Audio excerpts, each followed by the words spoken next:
Marie, as a daughter of a famous diplomat, you bring with you the travel and cultural experiences of a third culture kid.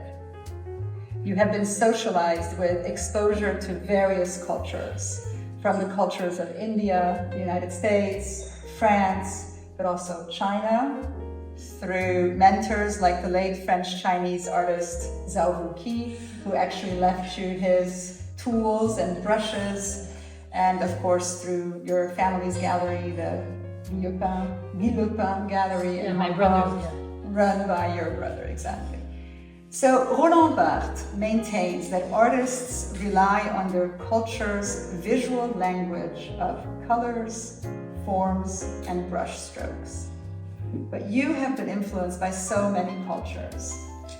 In what way do your paintings reflect the cultures that have shaped you?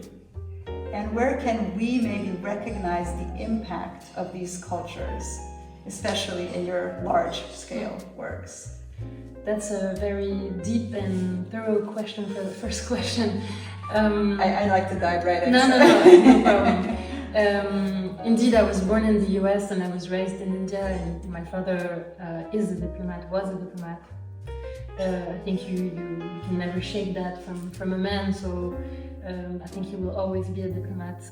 But I think those cultures are very much within me, and I carry them. You say color, you speak about color, form. I think it's also music. I'm first and foremost a musician.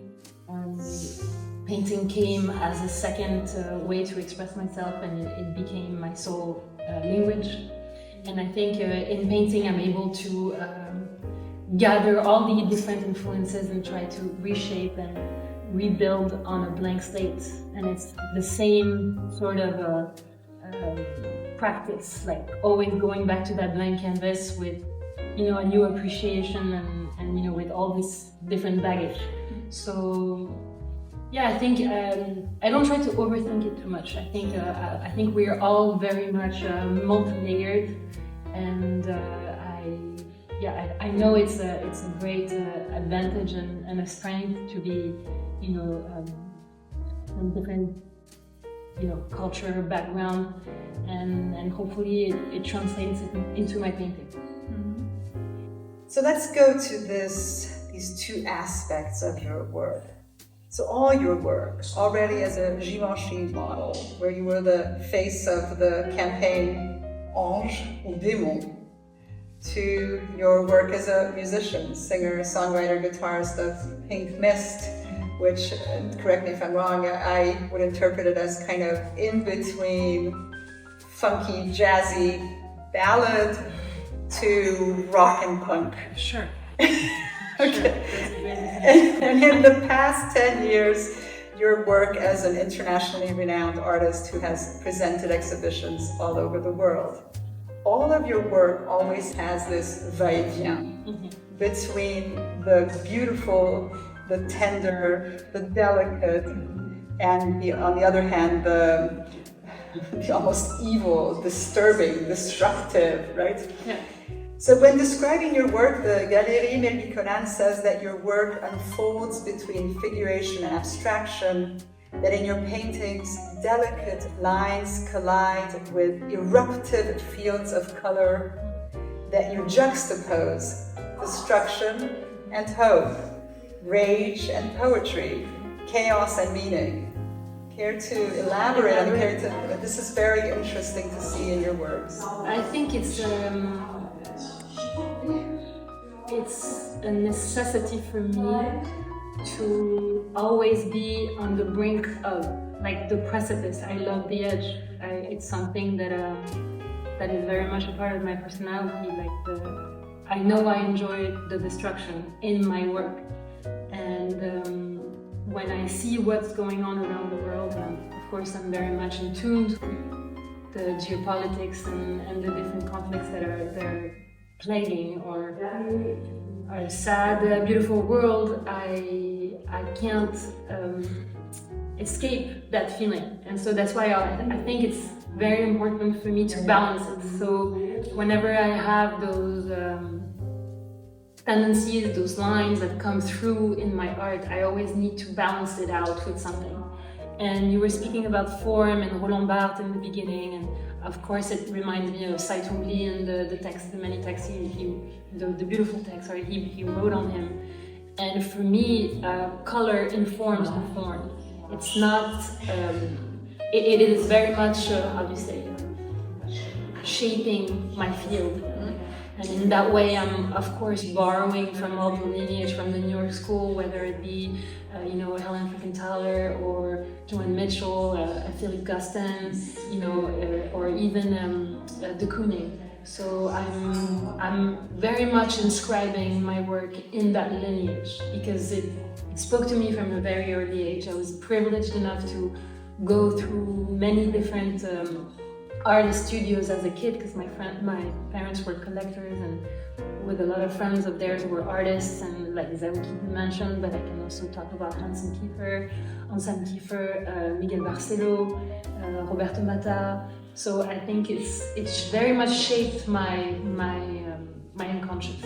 So I try to sort of approach the canvas as a battlefield, actually. So I think in order to make sense of sometimes chaos, you need of course light, you need some shadow, you need so all those tools are very much a battlefield that you treat with a lot of nurturing. In one of the videos that you made, that I listened to, you talk about watering your flowers, your plants. So there's very much this nurturing of, so you just deconstruct, but you also try to let it, give it a rebirth, allow it to form into something new. For me, it's my. You can say battlefield, you can say garden, you can say world. Those blank canvases and that slowly take shape. These are my worlds, and I think when I see them, I look at them, I know exactly what I was going through at the time. The music I was listening, the friends I was seeing, what I was reading. It's very much like a time capsule, a time stamp of my life. So yeah, I treat it with a lot of care because it's a part of me, and I really believe I make work because I need to. Like I make drawings. I always drew ever since I'm a child because my parents often put pen and paper in front of us, me and my brother and my sister, as the kids, in order to make us calm down and to distract us. And for me, it became sort of a game. And it was that page was a sanctuary because it was something that it was mine, and nobody could take those lines away from me, those drawings. And it's something that I put great care in. And it's something that can evolve. For something sure. that you can deconstruct and reconstruct. For sure, and it's also it's a testimony because for me sometimes destruction is an easy course, and allowing things to be viewed, to flourish, and to exist is I think a braver path. And it took me sometimes it took me a long time to stop destroying completely most of my work.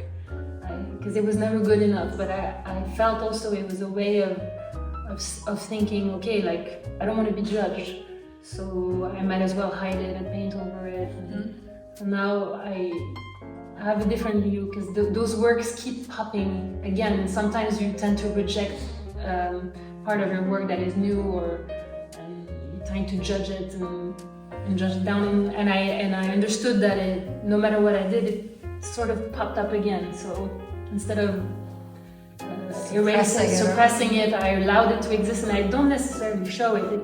Some pieces it takes me a long time to show. Like for example, the piece that's behind you is a piece that I did in 2023, and I did it for a specific commission for Benjamin Melbye-Kona, his dance troupe that's called the Paris Dance Project, and I was paired with a dancer. And he asked me to collaborate with this dancer, and it's all about Van Gogh's last moments. And so we don't know if he was shot or if he shot himself, but he was wounded and he went through those fields those wheat fields and came back to his hotel room to die. And I think that story left a big mark on me. And actually, a few years back, we found a painting called Racine, and we found probably the last painting of his, and we found the exact place that could be the inspiration for the painting, and it was not very far from where he died, in that hotel, in that pension he was staying at. And I thought it would be a good conversation with the dancer, and so he danced a Van Gogh that was having those visions of collisions, those last blurry visions before blacking out. So let's go into that a little bit more, and into this mixing of different art forms, and into this movement and rhythm that you also incorporate into your work. And let me kind of mention Hélène Grimaud, the pianist. She has synesthesia, and she actually sees the notes that she plays as colors. So D minor is blue, E flat major is green, etc. I do too, and I love wolves. And you love wolves as well. And you speak of notes and rhythms and movement in your paintings. And if you'll allow me, let me kind of do a couple interpretations of some of your works and see if I'm completely off, or if my interpretation resonates with you at all.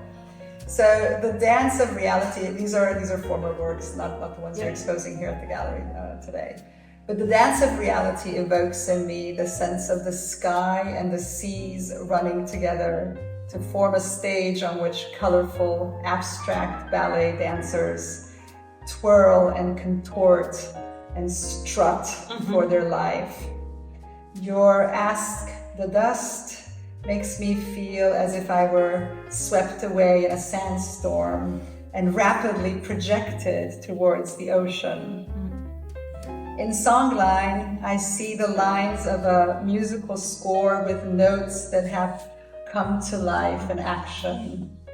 Cuatro de Mayo, and I'm hesitant with this interpretation, but let's see. Cuatro de Mayo makes me uneasy, and your brush strokes and colors fill me with the chill of bullets flying, blood running, and injured heads being put on display. It's the day after.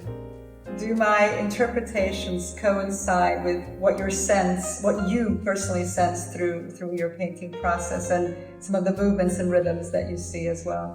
I could go back. The first one you named, The Dance of Reality, is a title I borrowed from a wonderful movie of Alejandro Jodorowsky, and he's a big influence of mine. And sure, if you see the movie, you would understand why, because there's a character that speaks in that soprano opera voice in that line, blew me away, and definitely. Songline is actually a path that the Aborigines in Australia used to have, and they would perform those rituals in this very specific map, and it was called a songline. So they would perform those chants in various different places throughout Australia, and they would sort of be like the mystical opening of a celestial route. So I think it goes very well with the explanation also. Okay. And which of your paintings being exhibited here today have the most movement? The most movement? It depends.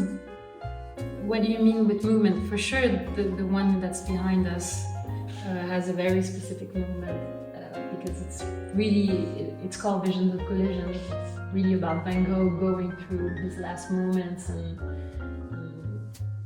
whatever's dancing, whatever I imagine, like in your last moments, all those memories dancing before your eyes. But you also have a painting called City on the Fritz, where the movement, there's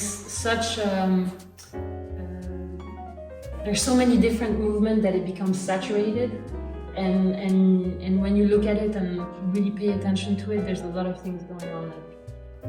It's a very intricate painting, and for me that's very much symbolizes New York, because in New York, I lived in New York for 12 years, and there's always someone above you, like above, next, or under you. You're never alone, and you have this sort of constant energy, the sound, and there's some sort of like vibration going on that is very much interesting.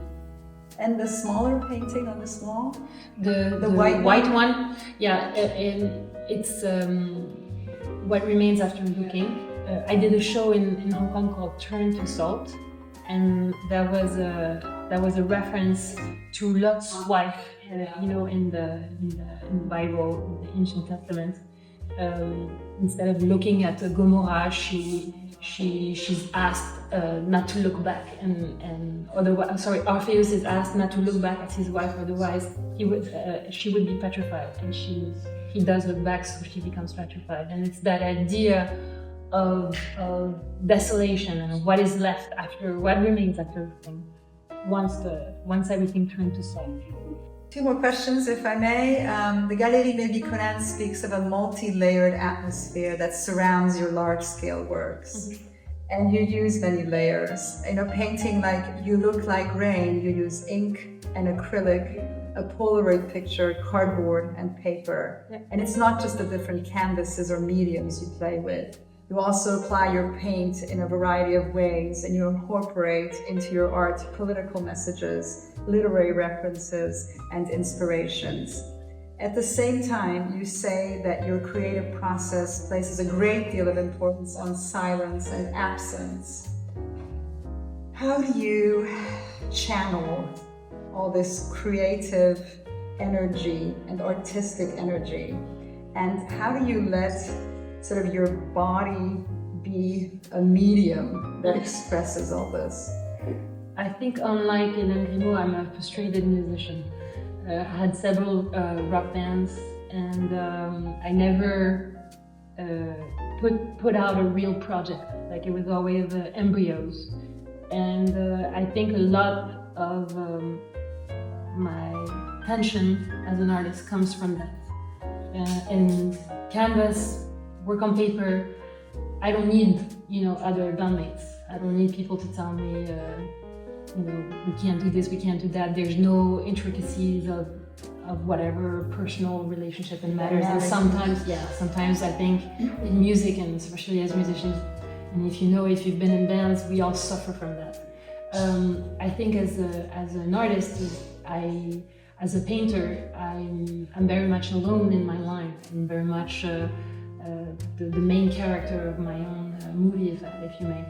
And so I think that's a way for me to release whatever experience I had and built up with music. And so for me, I'm composing in a way. Many of the paintings and drawings are titles, lyrics from songs that I wrote. Mm-hmm. And so I'm slowly releasing my various albums and songs with my paintings and my drawings. So for me, it's very much my channel. Do you think you'll ever go back to music? I think it never leaves me. I think when I see those paintings, I see music. So I think that's my main accomplishment, I guess, as a dreamer.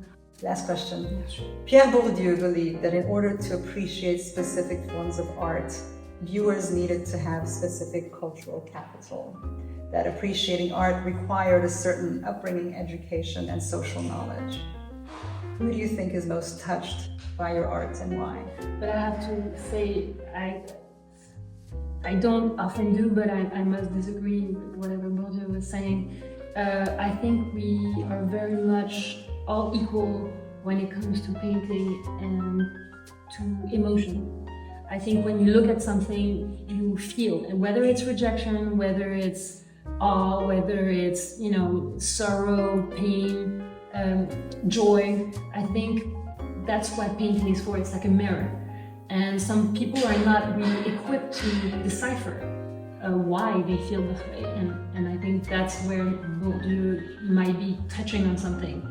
And he's analyzing the why, but I think it's very much universal. I think we are all equipped to feel. Mm-hmm. And it's just people are more in tune sometimes with their feelings. I've used Bourdieu in my work quite a bit, and one of the aspects of his theories that I think are really applicable I applied it to theater goers. And for example, certain theaters where different social classes do not feel comfortable going to. And so I think that with arts as well, a lot of spaces, a lot of galleries, a lot of spaces where art can be appreciated are frightening to a certain, so I think it has with that, so absolutely, I think once we can communicate with the arts, I think we can have the same relationship, but perhaps the key or the difficulty is sometimes getting everybody to participate in the same experience. But I think it's the space. Sometimes it happens, I'm gonna dumb it down, but it's the same with clothing stores. You have those clothing stores that feel very unapproachable. And often people don't even dare going. And I feel the same with sometimes museums, and they feel that it's not, they're not good enough to feel or see or understand. But for me, or enjoy, yeah, sure. But I think the more you make it universal, approachable, and I think people need sometimes a story to relate. So I think it's just an entry point, and I think that should be accessible to everybody. On that note, thank you, Marie de Villepin.